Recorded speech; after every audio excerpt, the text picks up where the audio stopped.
Hello, I'm John Weingart with the Eagleton Institute of Politics. This is an interview with Fariborz Fatemi, the second of two interviews, conducted at the Eagleton Institute's Center on the American Governor on January 30th, 2013. Fariborz was an advance man and campaign worker in Brendan Byrne's two campaigns for governor in 1973 and 1977. Fariborz, thank you for coming back to Eagleton. Thanks, John. I appreciate your having me for a second round. And when we were talking the first time, or toward the end of our conversation, we started to talk about the Brendan Byrne's re-election campaign in 1977, yes. And you were involved from the beginning of that. Yes, right. And I want to just kind of tie into two interviews. Go back for a minute to 73. We won so big that could have been a huge number of factors, but I think it's important to emphasize that some people said, well, Charlie Sandman wasn't a good candidate, and of course the Republican Party was split, and Governor Cahill had problems with his administration. All those factors kind of weighed in. But the magnitude of the victory was such that you have to sort of say the candidate, our candidate, who became Governor Byrne, had made some proposals, some progressive proposals that the people liked and they wanted to see enacted, and they felt confident in him. And as I had mentioned, we created that zone of comfort around him so that he could do his job. And Dick Leone ran the campaign, and Dick Coffey was the chairman of the campaign. What were the issues you saying there were issues in the 73 campaign that particularly resonated with the voters? Well, it was the progressive sort of things. You know, he talked about the fact, well, one of the things was that he said because of the court rulings that education had to be equalized. Right. And education was all being funded by property taxes. That we must have an income tax, and when that question came up, he said, "Well, I don't think it's necessary. We'll find a way to fund it." And in retrospect, you could kind of speculate and say, "Well, that was a mistake, and perhaps he shouldn't have said that." But the kind of progressive agenda that he presented, opening up government. Presenting a clean government, being transparent, kinds of things that would have benefited the people of New Jersey, including trying to do something about property taxes, which are basically almost confiscatory. And so he had, proceeded on those bases. And I think the people of New Jersey kind of decided that they can trust him. This is the kind of person that we want as our governor for the next 4 years and so forth. So a lot of credit should go to him because, people are not going to vote for you because the other guy is bad. People are going to vote for you because they think you're the one who's going to be a good steward of their state and, their life and so forth and so on. So when he came into office in 74, and later, in those 4 years, the income tax became the major issue. And all you hear about is income tax, and so forth. One of the first things he did was to open government up by saying, if you want to vote, you can register by postcard. You don't have to go through all kinds of hoops and things in order to register. He said, I'm going to take money out of politics, and so we're going to pass a law that says we'll publicly finance candidates who qualify to run. These are huge, huge things. He created the Office of Public Advocate, the State Energy Office. The casino gambling that they talked about in order to revitalize all of Atlantic City, which had fallen on very hard times,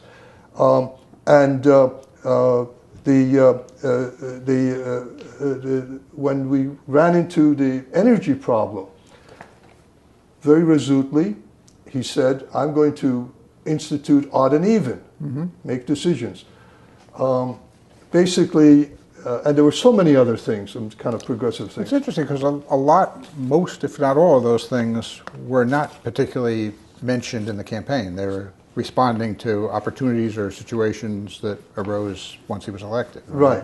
But I think that in terms of an open government, in terms of making it easier, in terms of make government transparent, all of these things were kinds of things that created, was able to enact into law and to go forward with.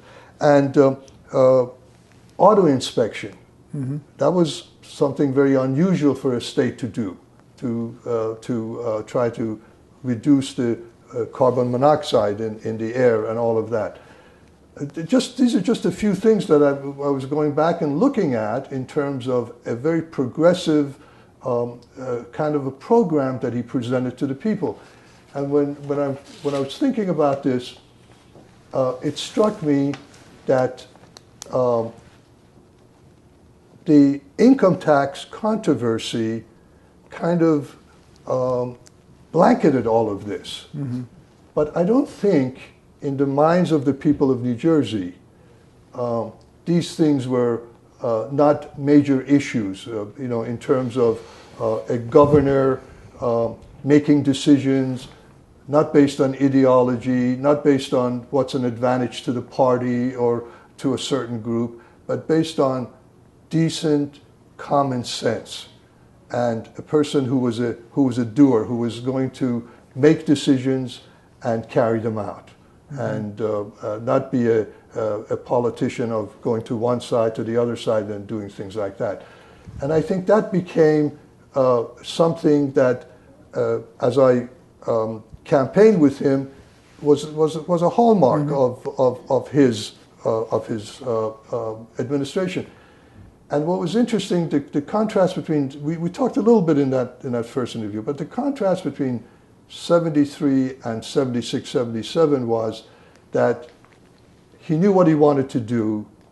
He had made up his mind. He was very aggressive in a good way of presenting himself and his policies. The second time. The second time, that's right. Yeah. And he was determined, to do these things. And again, there was a period, I think the income tax passed in July of 1976. And so from the period of 1976 to the June primary of 1977, there was a feeling that, he's a one-termer. There was a group that was aggressive and would come out at different places and challenge him. And on the taxes. That's right, and on the tax. Yeah. And at one point, it even came to a situation where it may have even come to blows.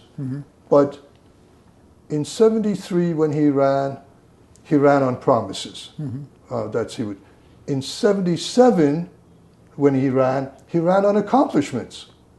And he could say to the voters of New Jersey that this is the kind of record that I'm presenting to you, and I want another 4 years in order to be able to do a lot more for the state. And I go back to another factor in terms of government. I went back and looked at the cost of government. What was the budget in 1973 when he came into office? The budget in 73 was around 1.7, 1.8. When he left office in 1981, it was around 3.7 or something like that. We're talking billions, right? That's right, in billions. Yeah. I'm going to turn to billions.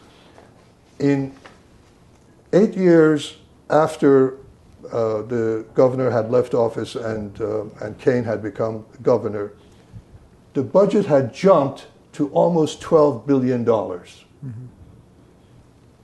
When you compare the two, his 8 years and the 8 years of Kane in terms of expenditures, in terms of the budget, New Jersey didn't go 3-4 times as much.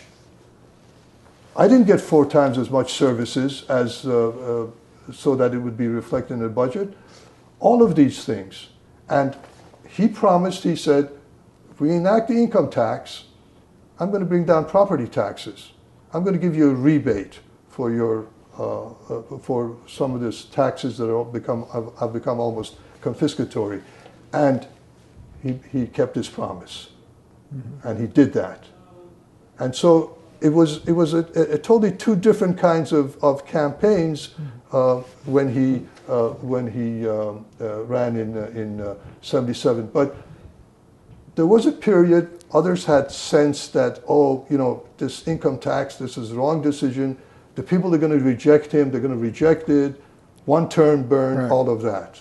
When did you get involved? Because you went to Washington shortly after he was elected in 73. That's right. When did you start getting involved in the 77 campaign? It was a slow sort of thing. Okay. So was there a point when you think there really was a question whether he was undecided about whether to run? Or? I can't tell you about that, but I can tell you about myself, and I think I alluded to this in the other interview.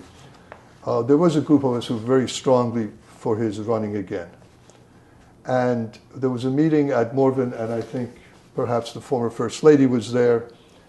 I remember that his brother was there. This was December, who was a doctor, and he gave his flu shots, and the discussion came up again about whether he should run or not. And there was those of us who were very strong in favor, including his brother, who were very, very much in favor of his doing this. But it was a personal decision, and he had to come to it himself.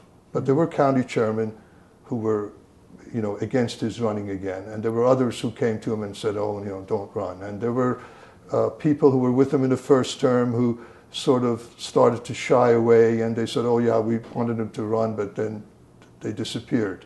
And so it was a whole different set of things. But I think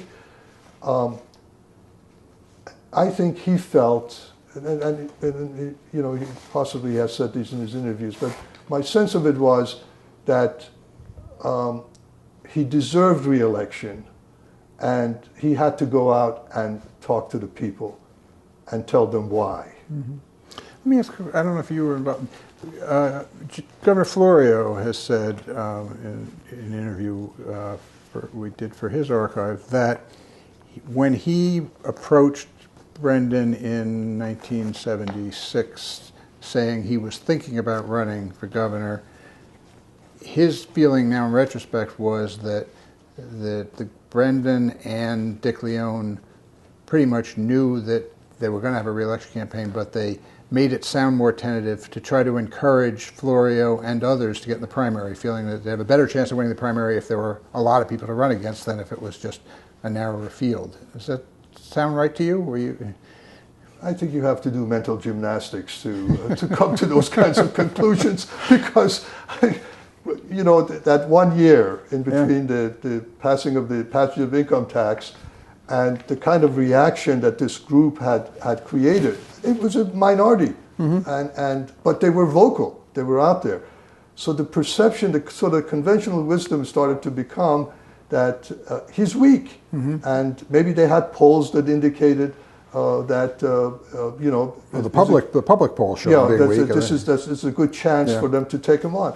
But I don't think the public polls really reflected the kind of trust that the voters had in him, that he had built because of this progressive record of taking and talking to people. For example, let me cite a few things. His charge in those years just before and during the income tax situation. You asked, you know, where I went to Washington. Marilyn Barry Thompson headed that office for us. She had been heading the office for Cahill, and one of the best probably people to head those kinds of offices, did a tremendous job. And my position was to work the congressional delegation, because the congressional delegation had always very close relationships with other governors, other Democratic governors. And they expected that the governor would be calling them every week and talking to them and asking how they are and so forth and so on. That just was not his style. And except for Helen Miner and Jim Howard and one or two others, of course, Joe Minish was his most personal friend on that delegation. he was not someone to just kind of pick up the phone and say, oh, how are you doing and what's going on. And when you mentioned Jim Howard and Helen Miner, was that they were friends, or they had issues in common, or they were friends? They helped him in '73. They were part of the campaign. He knew them, of course, the Miners, and Jim Howard was very instrumental in helping him a great deal. And Joe Minish had been his friend for a long, long time, and but the others, were kind of not so much, and they expected that they should be. There were a lot of egos. There were very high-powered egos. You had Rodino, and you had Frank Thompson, and you had Bob Rowe, and you had a number of very high, powerful guys. Bernie Dwyer and Eddie Patton. We had a wonderful, wonderful delegation. Of course, Jim Florio. So some of them thought, well, look, maybe I can run because it doesn't cost me anything. I'm not going to, I'll still keep my congressional job, and I can do this. So they decided that they were going to take him on because they felt that maybe the income tax fight had weakened him.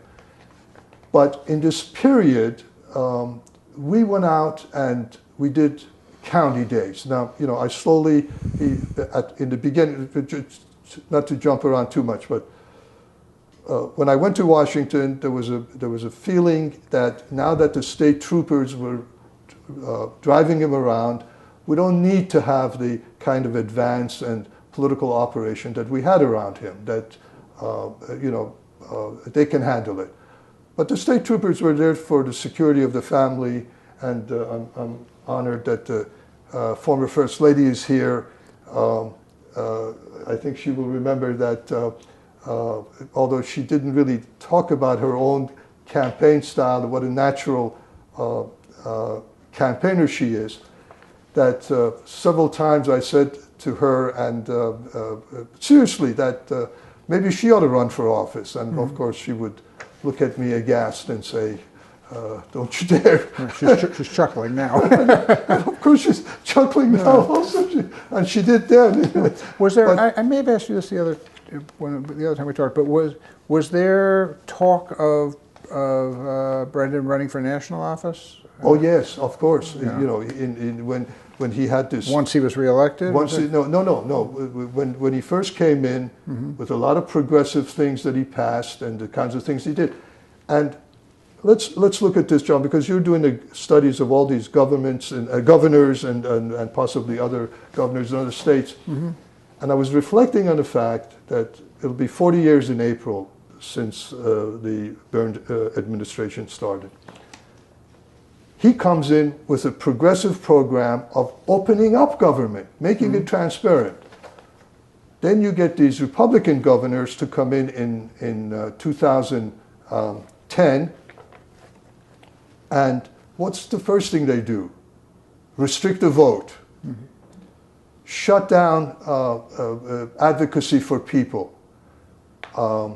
do everything in their power to bring money in that cannot be accounted for, and unlimited amounts of money from wherever, to fund their programs and fund their political agenda and do these kinds of things.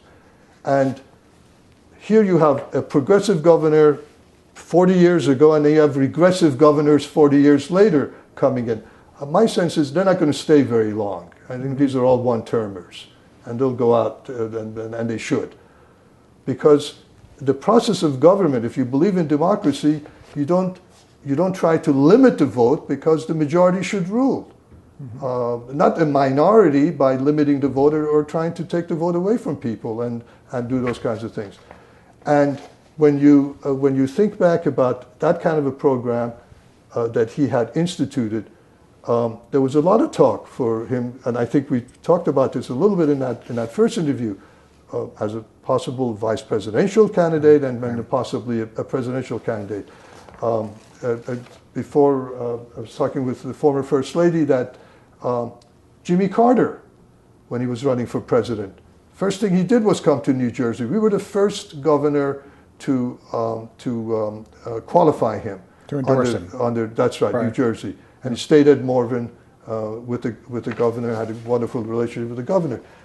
So then when the income tax came in, it sort of created a situation where, again, not to repeat, but people felt weakness. But before this, we had set up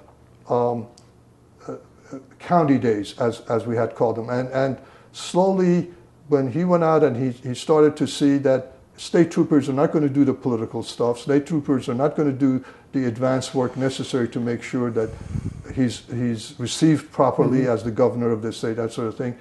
And he slowly asked me to come back for some events. And then he said, I want to do county days. I want to go out and talk to the people. So we took the government, which was here somewhere in Trenton, we took the government to the people in the counties. And we would go and spend a day in the county. We would advertise that anybody who had something to say to the governor and wanted to come and talk to him would have 10 minutes, first come, first served basis. And his cabinet and his staff and all those people will be on hand to deal with whatever problems they perceived or whatever grievances they had, and to follow up and to make sure that those things were taken care of. We were doing that. We were doing all of that. And this was his charge. He wanted to meet the people. Then he said, I want to go to neighborhoods. I want to go to somebody's home and sit at the kitchen table and ask them to invite their friends, their neighbors, come down and sit and let's have a conversation. And originally it was about opening up government and what he was doing and so forth. And then after the income tax passed, it became a forum for him to say to the people, this is why the income tax is good for you. This is why we're going to, this is how it's going to work, and this is going to how to reduce your property taxes and bring better education for the children who are not getting it as well as in other communities where you have higher property taxes and or wealthy people who pay more for their education of their children.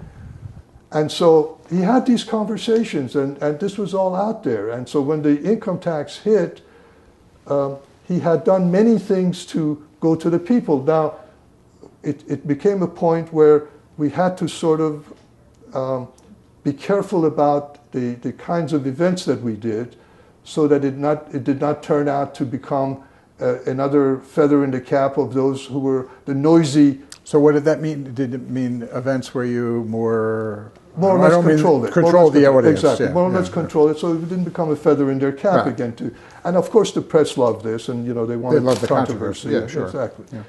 And he also said, I want to sign bills out of the office. When a bill passes, I want to go to that person's district and sign bills there. And I want to talk a little bit about that, because that's how when the Casino Control Commission bill passed to allow casinos in Atlantic City. Well, there were two statewide referenda. There was the first statewide referenda that lost. Right. And then the second one that was limited to Atlantic City that passed. Right. Because again, from his prosecutorial background, from his the fact that the Valachi papers, I think we talked about this, is that the Brendan Byrne cannot be bought. People had confidence in him, and it passed, and so the commission was set up, and he was going to sign the bill. And there was those of us who were advocating that we do a ticker tape parade, and he liked that idea, down the boardwalk, and then he would sign the bill. But there were others in the campaign who said, oh, this is a formula for disaster, because the anti-tax people will be out there and they'll try to embarrass him and they'll try to do this and do that and the other thing. So finally, we decided that we want to do it in Atlantic City and signed it in public, and a decision was made.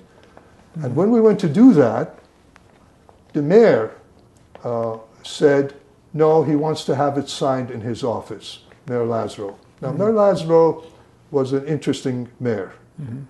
He was at war with his own county. He was at war with his own party. He was at war with anybody who he did not see eye to eye with.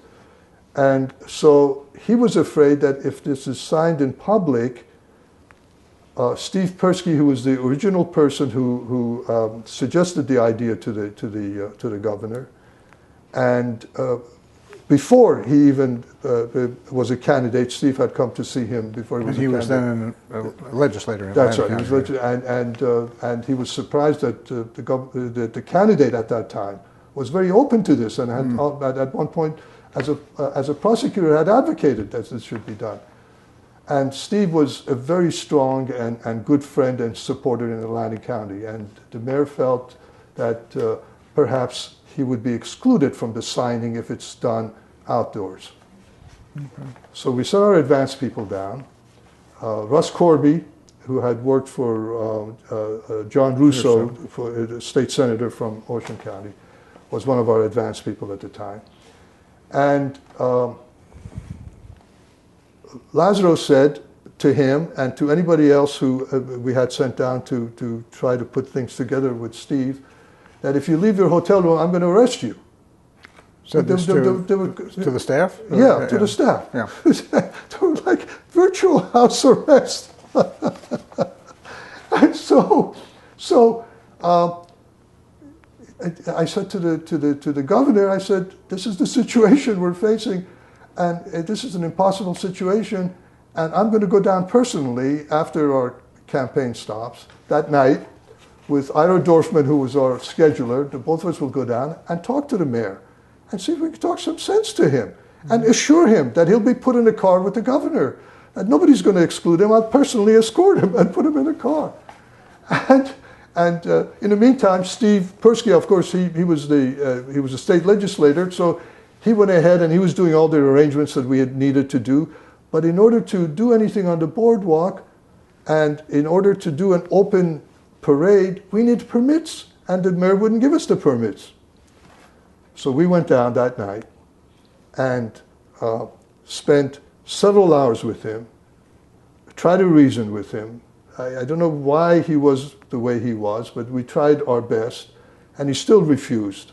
And he said, no, I'm going to have him come down and we'll sign it in my office and we'll take care of it. So Ira and I went back, and the next morning briefed the governor and said to the governor, this is the situation. He said to me, get him on the phone. Mm-hmm. This wasn't, oh, well, let's think about it, let's call in other people. He said, get him on the phone. Got him on the phone, and I could hear one end of the conversation. The governor said to him, look, Mayor, you have till noon. Either I sign it the way my staff has said I'm going to sign it, or I'm going to sign it in my office, and you're excluded. You can't come. And that was the end of the conversation. Noontime, I got the mayor on the phone, and I said, what's the decision? And the governor got on, and he told the governor, okay. And this is the example, the kind of things, it was, there wasn't any, does it benefit me? Am I afraid to go because somebody might boo or this or that? He said, this is a decision, we've made it, and we're going to do it. And much kudos to the mayor. He couldn't do enough. All the permits were there within hours. Red carpet. Steve had procured the convertibles. The confetti, barge balloons. He had the schools closed, so you'd have a lot of the kids out there and people to come, and all of those things. And I said, once we come into Atlantic City, we'll put you in a car with the governor. And that morning we flew down. Dick Coffey was in the helicopter. Jerry English, who was the governor's counsel, former state senator, was in the helicopter. And I said to Dick, Dick was one of the people who was a little bit cautious, but from his perspective, rightfully so. I said, Dick, you see that big barge balloon out there? They put your picture on there. we were joking together. But it was a fantastic event. And the governor and the Steve Persky and the mayor and McGann, one of the state senators, were in the car with him. And so they all went down to the place where in front of the boardwalk? no, it was the convention center, in front of the convention center, where they had set up a podium and where the bill would be signed, and it all went beautifully. The next day it was on the front page of the New York Times, and saying part of the headline was that the governor told the mob, "Keep your dirty hands off Atlantic City." It couldn't have been a better thing. But it was this kind of sureness on his part. And then he won the primary, and in the general election, he did everything he needed to do. In that summer, we went into Ocean County, where there were a large group of senior citizens. He wanted to explain to them how the income tax benefited them. We spent countless hours riding fire trucks in parades and walking in parades and doing all sorts of things. And I'm sure, given his aversion to a lot of this stuff, because he just didn't enjoy it, but he did it. He worked hard, and he carried the fight to Ray Bateman, who was the Republican candidate, who, if you talk to people in September and even into October, they thought, oh, he's the next governor. And by every indication, beat him in every one of the debates. And in fact, we talked a little bit about his sense of humor. You said, was a sense of humor there? He coined the phrase BS. Yeah, the BS plan. The BS plan. This was the Bateman-Simon plan, which was kind of a Rube Goldberg way of putting different things together in order to fund the state without a state income tax. Impossible. It couldn't have been done. And so he very nicely said, I'm going to call this plan the BS plan, and then he sort of stopped. Bateman-Simon. Right. Let me ask a question. You worked in a lot of other campaigns outside New Jersey, right. And both Brandon Byrne and Tom Kean have been friendly, remained friendly with people they ran against. Right. And Byrne and Ray Bateman are, I think, have been friends consistently. Very much so. And Byrne and respect Tom each other. Yeah. And how? So I'm trying to figure out how much of that is that just that it was a different time 40 years ago, or how much is those individuals were unique, you think? Did you, in other campaigns, did you find candidates who could come out of the campaign as friends with their opponent? Yes. Okay. Yes. So maybe Yes. more the time? It was the time. Yeah, yeah. You don't see that much now, but it was the time. It was a time where you went and had a debate, you went at each other on policy and principle, and then went and had a drink. Mm-hmm. Yeah. Now you don't see that very much anymore. Right. And in the case of the governor, he remained friends with Charlie Sandman, and he was friends with Ray Bateman, and of course with Governor Kean and a whole.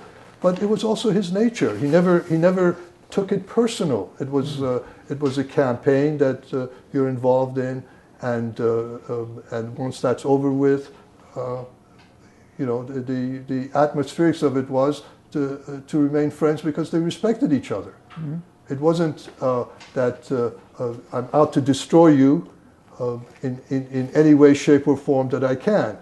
The tragedy today is to say the biggest lies that you could find about your opponent and let him or her disprove that lie. Mm-hmm. It isn't any more of just talking about something in their policy or in their plan that you disagree with. It's to tell a total lie. It's a bald-faced lie. And I think so many instances of that with the presidential campaign that just happened. Mm-hmm. And I think the American people are very tired of this. And I was just trying to draw a parallel between the progressivism of 40 years ago and what's happened 40 years later, when it's trying to total regression, total regressiveness of politics. I think it's a tragedy. I think it's an affront to our democracy, and I think what these Republican governors were trying to do by trying to restrict the vote, to prevent the majority to have a say, they learned a lesson from the kind of turnout that came. The more they tried to restrict the vote, the more the people stayed in line for 9 and 10 hours because they said it's our right to vote, and you're not going to restrict us from doing this. And I think the thing that distinguished the governor was that he was not an ideologue. He was a doer, common sense, what works. If it doesn't work, let's try something else, and let's move forward. And in so many things, that's what he did. And I think the people of New Jersey, even though you said some of the polls indicated that he was behind and so forth, I think the people of New Jersey respected that and understood that. They were comfortable with him. And when he was able to explain the programs and the kinds of things that he did in order to do that, they gave him a 400,000 vote plurality. Where did that come from? If he was, if he was going to be a one-termer. So two really different campaigns. In one, he was making promises, and then the next he had a real record of accomplishment. Yeah. And to make a difference. And then you spoke with the former First Lady on Jean Byrne about his great accomplishment with the Pinelands. That was a wonderful thing to be able to do, and I think he would probably say that. Other thing that comes to mind, what he did to fix the funding for the sports complex in the Meadowlands. That was almost finished when he came into office. Cahill couldn't get the funding, and so he did that. And for the racetrack, and to change that whole Meadowlands complex, and that was and to bring the Giants and the Jets into New Jersey and all of that. These were all great accomplishments at a time of necessary development for that whole region. And but we spoke earlier, these were the things that kind of overshadowed the situation. One other thing I want to say, you had mentioned to me in that first campaign where we had the advance team, that whether we had any women. In the second campaign, Mary Jo Harrigan, Nancy Dean, Mary Ann Rogers, we brought in a whole different set of people who were also very competent. Were they New Jersey people? Or they were New Jersey people, all New Jersey people. Yeah.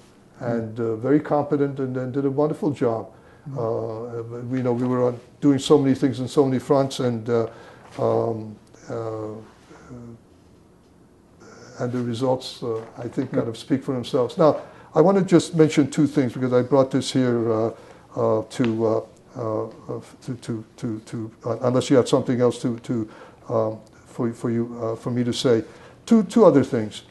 Walter Mondale came in and to help us in the 77 period. So he was just elected vice president. Yeah, he was, and he went to see.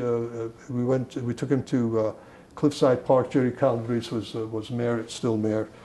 And Walter Mondale, he had this to say about the governor. I think kind of summed up how they perceived him at that point.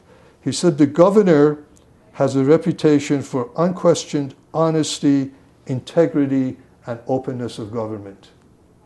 And then when the governor won his primary, he said something which I think sort of summed up his... Let me start with just saying, so Mondale, the vice president, came to campaign for Brendan when he was not yet the nominee for re-election, right? When he was being challenged in the primary? Yes, that's right. Yeah, right. And so, and then he when the governor won the primary, I'm sorry. He came in after we had won the primary, and he said that about. But when the governor won the primary, this is what he said in his speech on that night. He said, "New Jersey is an honest state. New Jersey is a progressive state, and New Jersey is a clean state. I'm not a politician, and I don't intend to change." That's Brendan Byrne. Right. And I think those just that alone kind of sums up his 8 years and tenure in office. Okay, good. Well, thank you. It's a wonderful way to conclude. Well, thank you for having me, and I appreciate Eagleton doing this. I think it's a very wonderful project for future people to look at and understand what was going on in this period.